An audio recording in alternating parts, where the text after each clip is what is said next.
O Miguel tem uma data de primos e todos os anos nós nos juntamos numa aldeia e fazemos uma semana com eles. É uma semana cheia de atividades e brincadeiras que nós fazemos à medida deles para eles se conhecerem melhor, ficarem mais próximos. Então eu estou aqui para partilhar convosco algumas das atividades que fazemos e que umas vão ser mais adequadas a vocês, outras menos, mas podem aproveitá-las para fazer brincadeiras com os vossos pequenos e graúdos, quem sabe inventarem outras novas e partilharem comigo para eu usar para o próximo ano.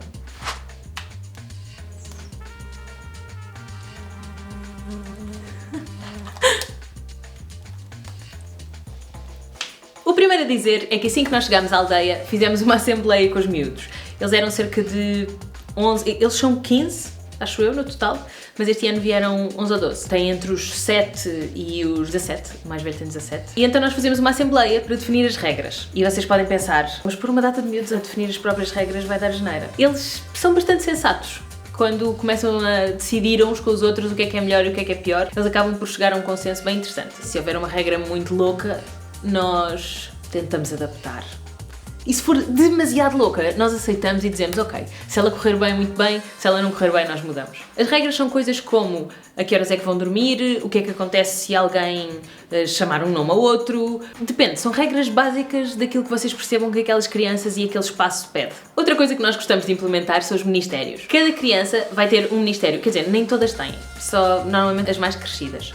E é, por exemplo, é o ministro da higiene que vai ficar responsável por dividir as crianças pelas casas de banho para tomarem banho umas de manhã, outras ao fim da tarde. É o ministro de pôr a mesa e levantar a mesa que vai definir qual é a equipa que cada dia vai ter essa tarefa. E o ministro das regras, que é aquele ministro que é o mais difícil, que tem que fazer com que as regras sejam cumpridas e que tem que mediar problemas. No nosso caso, temos também o ministro dos animais, porque há animais para tratar lá, para alimentar, e todas as manhãs eles têm que decidir o que é para dar a qual, e é preciso uma criança mais crescida que já saiba essas regras e que ajude os outros e diga aos outros o que é para fazer ou o que é que não é. Regrinhas definidas e é hora de começar a brincadeira. A primeira atividade foi pôr a criançada toda a pintar sacos. Arranjámos tote bags lisos, demos-lhes canetas especiais de pintar tecido e eles foram totalmente criativos. Eu vou confessar que fiquei bastante surpreendida. Eu achei que iam ficar coisas, umas mais a despachar, outras mais dedicadas, mas não, ficaram todas bem. Ficaram coisas mesmo diferentes, mesmo giras, e independentemente da idade de cada um, estavam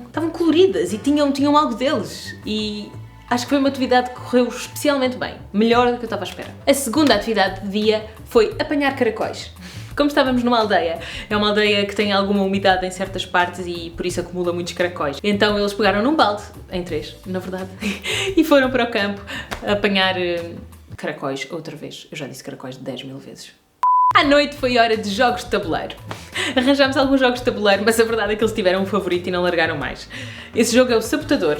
É um jogo que eu não vou conseguir explicar aqui muito bem, porque é um jogo complexo, mas procurem porque dá para pessoas de todas as idades e é mesmo engraçado e exige competências muito diferentes. É um jogo de bluff, mas é um jogo de bluff que dá para crianças. Nem todos os jogos de bluff dão para crianças. Neste jogo, eles são os anões. Há os anões bons e os anões sabotadores. Eles têm que construir um caminho dentro de uma mina, com cartas. Há uns que vão estar a ajudar e outros que discretamente, sem se denunciarem, vão estar a sabotar o jogo. E é um jogo colaborativo, portanto trabalha mesmo muitas competências diferentes. É um jogo que eu adoro e que ninguém se cansa. Não! Desculpa lá. Segundo dia. No segundo dia começámos por um pad e paper, uma caça ao tesouro. Deu muito trabalho a preparar, mas escondemos pistas por toda a aldeia. Tínhamos uma numa oliveira, tínhamos outra num moinho, tínhamos uma no campo de futebol que eles adoram. Enfim, eram pistas que têm a ver com eles e com as brincadeiras que eles gostam, mas também com a cultura da aldeia, porque nós queremos que eles se relacionem com o espaço também e que seja diferente para eles estarem numa aldeia ou estarem numa cidade e que deem valor às duas coisas. Em cada uma das pistas havia umas letrinhas no canto e no fim eles tiveram que juntar essas letras para fazerem uma palavra final. E descobriram que era Disco Night, que era a atividade da noite. Eles ficaram todos contentes, claro, porque eles não sabiam, era uma surpresa que nós tínhamos preparado, e o prémio era que o primeiro lugar podia escolher 15 músicas da playlist, o segundo lugar podia escolher 10 e o terceiro lugar podia escolher 5. Foi muito engraçado e foi tão engraçado que nós nos esquecemos de filmar. Mas vocês imaginam, não é? Uma data de crianças a dançar numa sala com umas luzes a fingir que são de discoteca, mas obviamente não era muito. e com músicas escolhidas por eles. E à tarde foi tempo de jogos teatrais. Para os jogos teatrais eu vou fazer um vídeo à parte, porque eu acho que é um tema muito interessante. Há muitos jogos diferentes, vale a pena que eles sejam explicados um por um, para que vocês possam realmente fazê-los com as vossas crianças. Podem fazê-los em festas também, e são ótimos para desenvolver várias competências, seja o à vontade, seja a confiança, seja diversão, só diversão. Valem muito a pena. Dia 3. O terceiro dia começou... Mas a preparação do galinheiro... Desculpa, vou cortar, já cá volto. O terceiro dia começou com a preparação do galinheiro para a chegada de novos habitantes. O galinheiro estava um pouco destruído, porque como o chão é de terra, as galinhas tinham escavado e passavam por debaixo da vedação. Por isso, nós pedimos às crianças alguma ajuda e elas adoraram. Puseram botas, puseram galochas, puseram tudo. Puseram? Não puseram, pois não? Nada. Não puseram nada? Não foram as galinhas que fizeram isso, foram os coelhos. Afinal não foram as galinhas, foram os coelhos. Recebi aqui ordens de cima. Eu achava que tinham sido as galinhas a chafurdar na terra e a destruir a estrutura do galinheiro. Então, nós falámos com os miúdos, explicámos isso, explicámos que no dia seguinte íamos receber novos habitantes, novos coelhinhos, novas galinhas. E então, ao dizermos isto aos miúdos, eles ficaram todos interessados em reconstruir o galinheiro connosco. Depois do galinheiro, ou coelheiro, reconstruído, foi hora de irmos almoçar e depois do almoço fizemos um Taskmaster. Eu vou fazer também um vídeo só para ele. Nós recriámos um programa de televisão com jogos, desafios diversos, eram 2 equipas, em competição, e quem tivesse mais pontos no final ganhava. Então foi uma tarde muito completa, comprida. Espreitem o vídeo, vejam os diferentes jogos que fizemos e inspirem-se. Nesta noite foi uma das minhas atividades favoritas, que é a caça aos gambuzinos. Alguns de vocês já terão caçado gambuzinos, outros não, mas nós não conseguimos captar imagens porque os gambuzinos só se caçam no escuro completo, não pode haver luz. Para quem não conhece as regras, são animais muito fugitivos, tem que se levar um saco de rede para os apanhar e claro, nós apanhamos, vemo-los, damos-lhe os miminhos e deixamos fugir. Há pouca gente que consegue realmente apanhá-los, é preciso muita paciência e muita persistência, mas nós adoramos caçar gambuzinos e este ano, infelizmente, a lua não estava propícia. Então, nós até demos uma pequena volta, mas não encontramos nenhum e tivemos que voltar para casa. Mas normalmente nós apanhamos sempre e vamos à caça dos gambuzinos, é muito divertido, muito giro. Por isso, se nunca caçaram gambuzinos, levem os vossos filhos ou peçam aos vossos pais, dependendo, para vos levar a caçar gambuzinos, é muito giro. Quarto dia.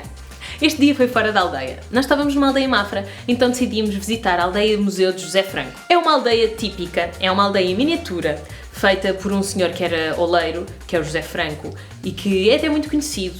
Os vossos pais e avós, se calhar, têm uma figura de barro dele, porque ele fez mesmo muitas peças e tornou-se muito icónico. É um lugar que vale muito, muito a pena visitar, porque tem a cultura saloia, a cultura de Mafra, toda ali resumida em coisas pequeninas, é feito com muito cuidado, muita atenção, foi agora renovado. E nós fomos até lá e fizemos um workshop de pão com chouriço. Foi super fixe, porque nós éramos uns 15, 16, mas as crianças entusiasmaram-se e fizeram tipo 70 pães. Foi um exagero, é verdade, mas pronto, comeram-se, não se desperdiçaram, partilhámos também com os pais e com os tios e assim que foram lá ter, por isso valeu a pena. À tarde fizemos um workshop de barro com o Sr. Luís, que é um mestre oleiro, eu acho que é este o nome, mestre oleiro. Mas pronto, ele é um artista, trabalha barro com imensa facilidade, ele em 5 minutos faz uma coisa incrível que eu pensava que demorava tipo uma semana. E ensinou-nos, e ensinou os miúdos a fazer as coisas, ajudou alguns, claro. Pronto, e foi uma pequena aula em que ele nos ajudou, ensinou-nos a fazer algumas figuras, algumas mais fáceis, outras mais complicadas. Alguns levaram 2, 3, 4 figuras para casa, porque não conseguiam parar e eram mais despachados, mais rápidos, então fizeram muitas coisas. Foi um dia muito saloio, foi um dia muito típico da zona, um dia em que eu acho que eles aprenderam muitas coisas novas, tiveram contacto com uma realidade que normalmente no correrio da cidade não conseguem. E por isso foi um dia bem pensado. Parabéns à pessoa que teve a ideia. Nesta noite, que era a última noite, porque no dia seguinte eles já não iam dormir lá, já iam para casa, fizemos as apresentações teatrais, as apresentações de talentos, em que eles se juntam nos grupos que quiserem e fazem apresentações para os primos. É extraordinariamente surpreendente, porque saem de lá coisas que nós não estávamos nada à espera e saem dali performances mesmo especiais que nós gravámos. Último dia.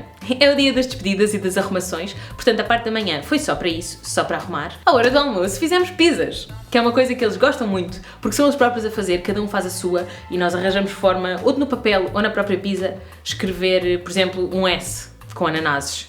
E sim, eu gosto de ananás na pizza. Mas eu não era a única, nós tivemos que discutir pelos ananases. Aliás, foi um problema, porque havia ananases a menos e ainda não eram assim tão poucos. Eu amo ananás na pizza mesmo. Ananases à parte, cada um fez a pizza como queria. A Laura, que é uma das primas mais pequenas, coitada, ela entornou a pizza dela no chão, depois de feita. Foi uma pena. Mas fez outra, por isso está tudo bem. E à tarde foi o torneio de futebol. Eles adoram futebol. Há metade das crianças que são mesmo muito fanáticas, têm os equipamentos, as chuteiras, as coisas todas, e por isso nós reservamos sempre uma tarde para jogar futebol e para fazer o que eles chamam o torneio International, torneio. Eles têm um nome para aquilo. No fim do torneio, os pais já estavam a chegar e a levá-los cada um para a sua casa e despedimos-nos e foi uma ótima semana. Foi uma semana cansativa, sim, não vale a pena ter ilusões, porque são muitas crianças para tomar conta, mas também foi muito recompensadora, porque eu acho que eles se divertem imenso. E nós também, os mais crescidos. E é muito bom vê-los a criar aqueles laços e dar-lhes essa oportunidade de fazerem coisas diferentes, todos juntos, coisas que eu acho que eles não se vão esquecer, pelo menos assim espero. Porque eu gosto muito de fazer isto, então espero que eles também gostem de estar lá.